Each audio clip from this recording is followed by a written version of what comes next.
Welcome back to the OBIS Controlled Vocabulary series. In this video, we will learn how to obtain an identifier to populate the measurement value ID field within the extended measurement or fact table. The first thing you need to understand is that you only need to populate this field if your measurement value is non-numeric. If your measurement value is numeric, you do not need to find an identifier, and you can simply leave this field blank. As we go through this tree, you will notice we largely only recommend vocabulary collections from the NERC vocabulary server. While OBIS recommends these collections, you may already be familiar with and using other vocabulary collections, such as ICES or an institutional collection.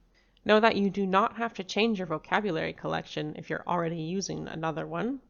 However, all identifiers provided to the measurement value ID field must be machine interpretable and must be a stable link.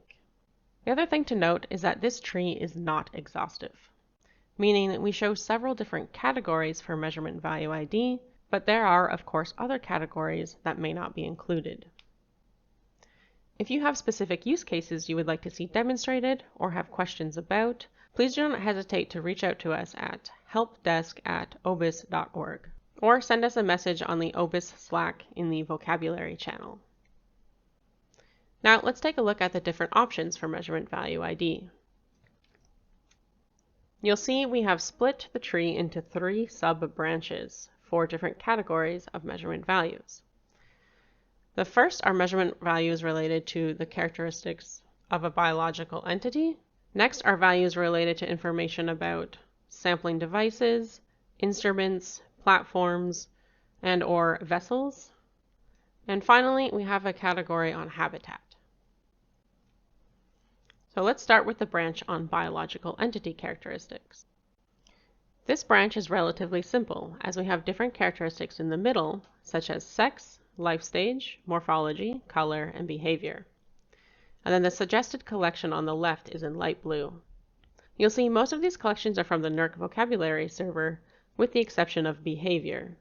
This is because currently there is not a NERC collection for behavior codes, so we are recommending to use behavior codes from the ICES vocab server.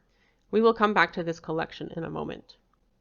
But first, let's take a look at some of the other collections. For example, if you have a measurement value recording the sex of an organism, the associated measurement value ID should be chosen from the S10 collection. Let's take a look at that collection now. We have navigated to the NERC vocabulary server, and the first thing we'll do is click the vocab ID field so we can select our desired collection from this table. Alternatively, you could search for your desired collection using this third search box. An important reminder here is that the NERC search interface does not work like Google and does not handle free text searches very well. So whenever you're conducting searches using the NERC vocabulary server, try to use simple keywords and use wildcards as necessary. But since we already know which vocabulary collection we're looking for, this simplifies things for us, so we're simply going to select S10.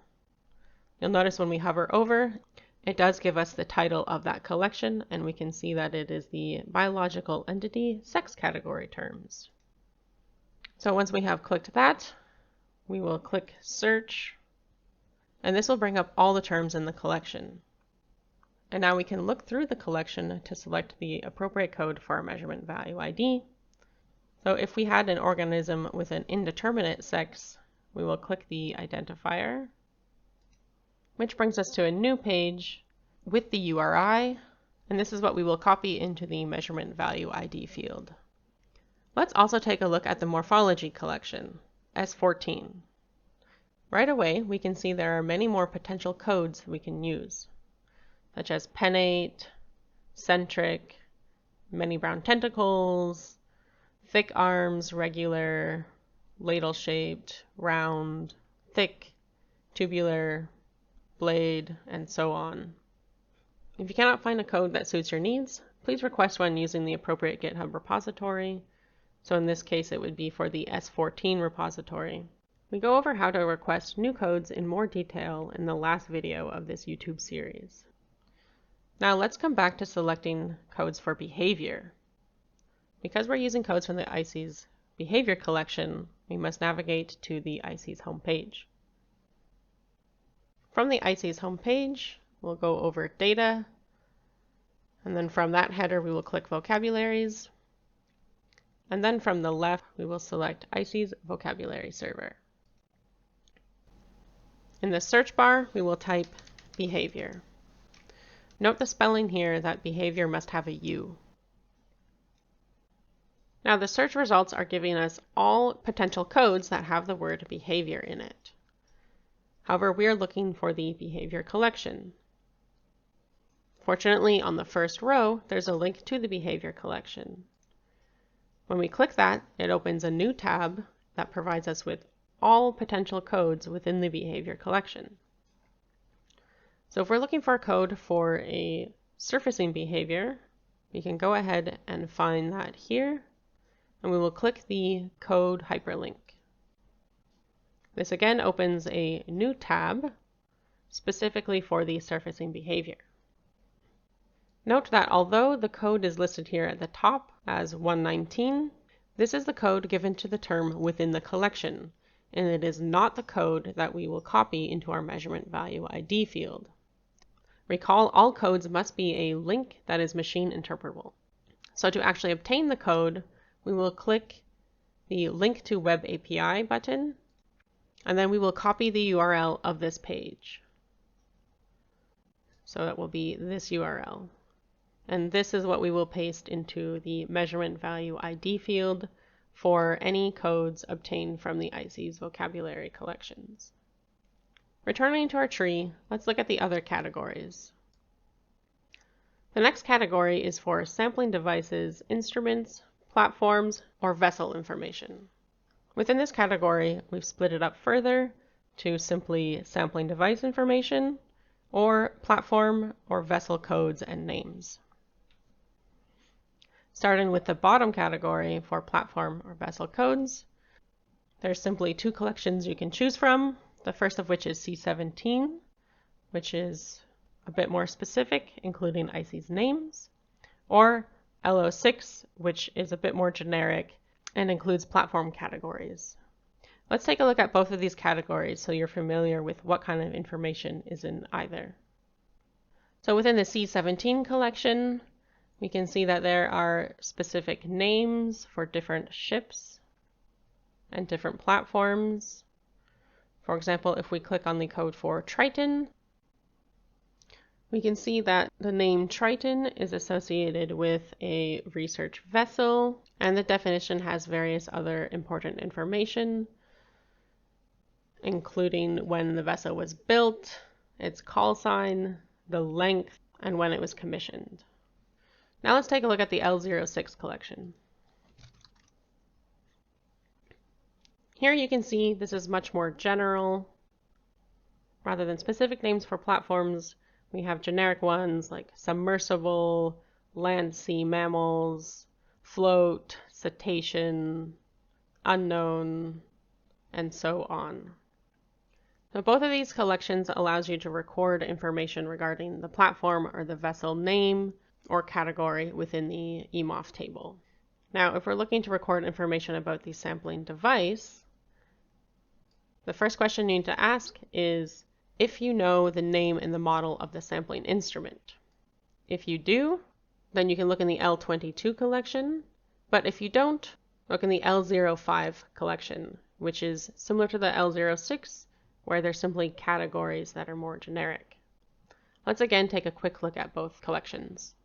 Starting with the more specific one, L22, you can see the names of the different instruments are very specific and branded, and the definition on the right provides a specific definition for each of the instruments. Now taking a look at the L05 collection, these are much more generic names for instruments if you didn't know the exact brand and model of the sampling instrument. So we have water temperature sensor, salinity sensor, altimeter, plankton nets, flow meters, and so on.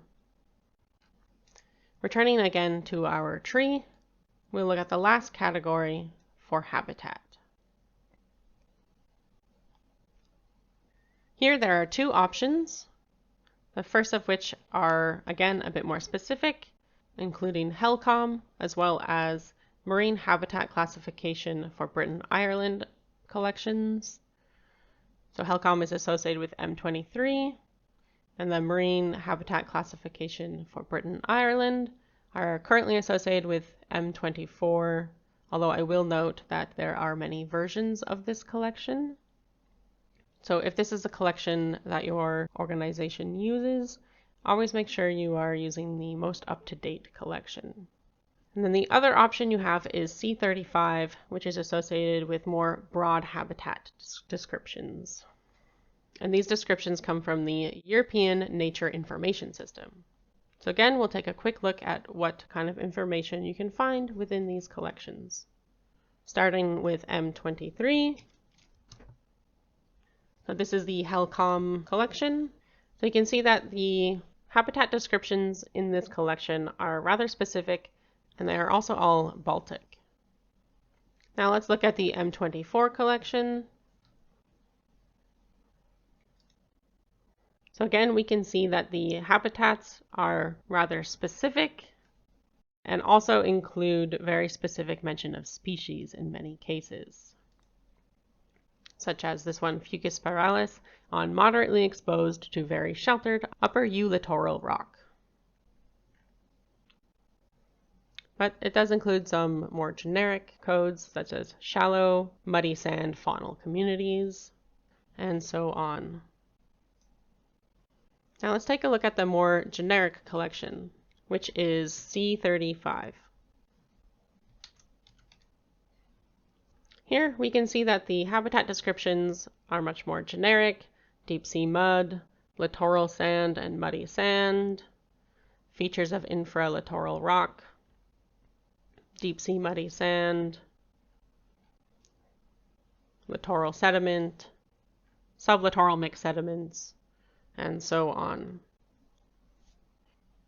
And of course, each of these habitats have specific definitions, so you can always read the definition to make sure it suits your habitat. To conclude this video, we've learned that vocabulary codes for measurement value ID must be for non-numeric values and can be searched directly within the appropriate collection. A reminder that you can always request codes be created for you within these collections, and you may continue using any non-NERC vocabulary codes that you may already be familiar with, as long as these codes are stable, machine interpretable links.